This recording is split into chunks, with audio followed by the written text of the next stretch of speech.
हाँ।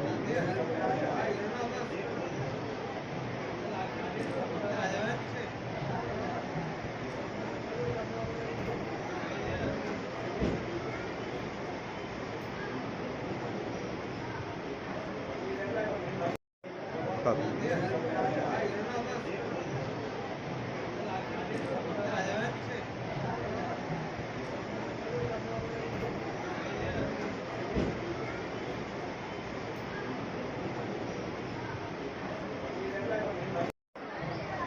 खान साहब, ख्वाजा साहब के दरबार में अक्सर आप आते रहे हैं, इस बार जो है अब क्या दुआएं हैं खास तौर से?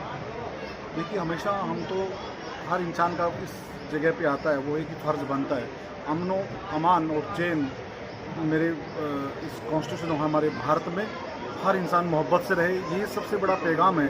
और हर हिंदुस्तान की खुशहाली गरीब नवाज के दर पे जब आता है, कुछ ना कुछ ज़रूर यह हासिल होता है। लेकिन आज हमारे वक्फ बोर्ड के मेंबर यूसुफ भाई की जो पत्नी थी वो अल्लाह की प्यारी हो चुकी, हम उस दुआओं में शामिल होने आया था और उनके लिए भी यही दुआ करते हैं, अल्लाह उनको जन्नतुल अता फरमाए। वक्फ बोर्ड की संपत्ति को जो है कॉलेज, स्कूल और हॉस्पिटल के लिए इस्तेमाल किया जाएगा। इसके लिए वक्फ की संपत्ति जो अलग अलग कुछ लोगों, जैसे अभी भीलवाड़ा जो हॉस्पिटल चल रही है, कोटा के लोग भी एक हॉस्पिटल के प्रपोजल अभी आया, हम चाहते हैं वहाँ भी एक हॉस्पिटल बने और मोस्टली उनका काम हो चुका है। इसी तरह का प्रपोजल एक उदयपुर का भी है, एक प्रतापगढ़ में 12 बीघा ज़मीन जहाँ सीनियर स्कूल बॉयज़ और गर्ल्स विथ हॉस्टल, वो लोग चाहते हैं कि पैसा हम लगाएंगे, हमें आप ज़मीन दे दें। और जयपुर शहर में भी इंशाल्लाह एक हॉस्टल का चल रहा है, तो वहाँ भी नवंबर तक हम उसका काम शुरू करवाने की सरकार ने पैसे दिए हुए हैं और हम उसको ज़मीन प्रोवाइड करवा के बहुत जल्द इंशाल्लाह हम ज़रूर करेंगे। लेकिन एक इस ज़मीनों को लेके या मदरसों को लेके जो भारतीय संविधान में कल तक मंत्री पद की शपथ लेने वाला इंसान जो भाजपा से ताल्लुक़ रखे, और वो मंत्री रहे हो या कुछ भी रहे हो, अगर वो मंद बुद्धि की तरह बात करते हो या भारतीय संविधान जो बाबा साहब भीमराव अंबेडकर का संविधान है, क्या वो कसम खा के कहे कि भारतीय संविधान को नहीं मानते? भारतीय संविधान को मानते हैं। तो हर हिंदुस्तान के नागरिक को समानता, शिक्षा, धर्म की का अधिकार है जो एज पर लॉ हो।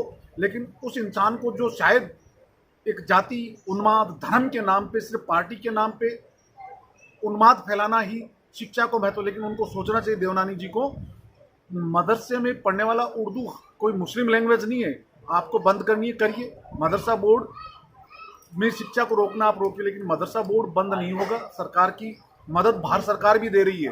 पहले प्रधानमंत्री से बात करें देवनानी जी, अगर उनको संविधान में विश्वास है।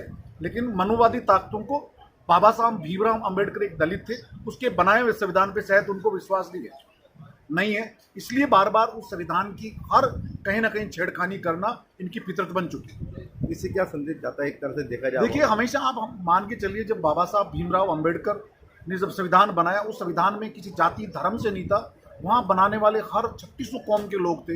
हिंदुस्तान की आज़ादी लड़ने वाला हर इंसान, हर मज़हब का व्यक्ति था। जब भारत का संविधान बनना है, गांधी, नेहरू, बाबा साहब, मौलाना आज़ाद, चंद्रशेखर, ये कई लोग जो इस हिंदुस्तान में अब नहीं रहे, संविधान बना है, उस संविधान की हर इंसानियत अगर विधान जो संविधान में विश्वास रखता है, आइन में विश्वास रखता है, उस भारतीय नागरिक को सोचना चाहिए।